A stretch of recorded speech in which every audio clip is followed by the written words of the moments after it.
से होते हैं। There are use to assist the basic function of the various vital organ in systems. क्या है ये? नियोनेटल वाइटल साइन क्या क्या होते हैं?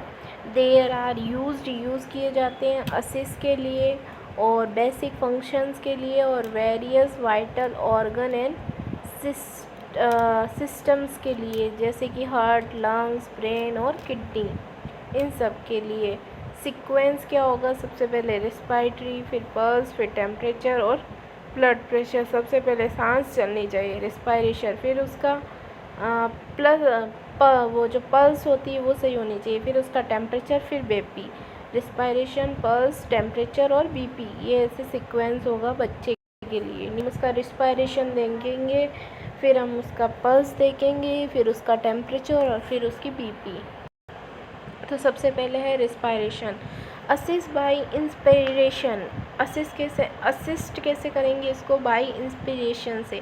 नॉर्मल रेट कितनी होती है न्यूबॉर्न की या बच्चे की? 30 से लेके 60 beat per minute, average 40 minute पर होती है, बीट पर मिनट होती है।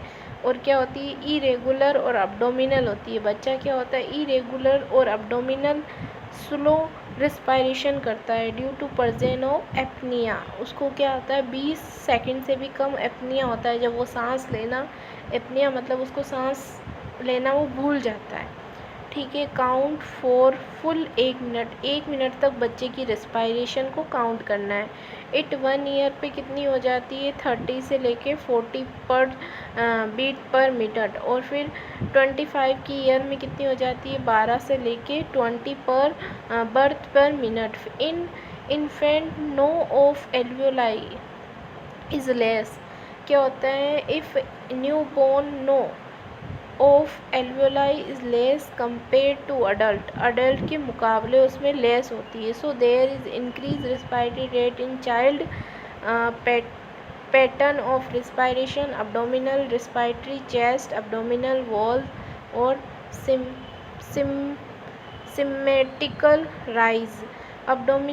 Abdominal respiratory pattern can be seen in child. Severe respiration, asymmetrical rise of chest wall and abdominal, chest retraction और इंटरकोस्टल रिट्रैक्शन और जो अपना जीफॉइड रिट्रैक्शन, वहाँ पे नेज़ल फर्निंग, बच्चा नेज़ल फ्लर्निंग करेगा, घर्टिंग साउंड सुनाई देगा, घर्टिंग ऑडिबल साउंड विथ रिस्पायरेशन। फिर क्या होता है? पल्स। ये था। अब नॉर्मल रिस्पायरेटरी पैटर्न में क्या होगा कि बच्चा घंटिक साउंड करेगा, नेज़ल फीलिंग करेगा और उसका जीफॉइड रिट्रैक्शन हो जाएगा, इंटरकोस रिट्रैक्शन हो जाएगा चेस्ट के अंदर। तो ये दोनों साइन होंगे। ये था अब नॉर्मल रिस्पायरेटरी पैटर्न। फिर क्या होता है? Pulse heart rate. Pulse heart rate में क्या होगा? इट बर्थ के टाइम कितना होता है? 120 से लेके 160 beat per minute, average 140 beat per minute होता है। फिर 1 साल पे क्या हो जाता है? 110 से लेके 140 बर्थ मिनट हो जाता है। फिर 25 ईयर पे क्या होता है? 72 से लेके 78 breath minute, beat per minute हो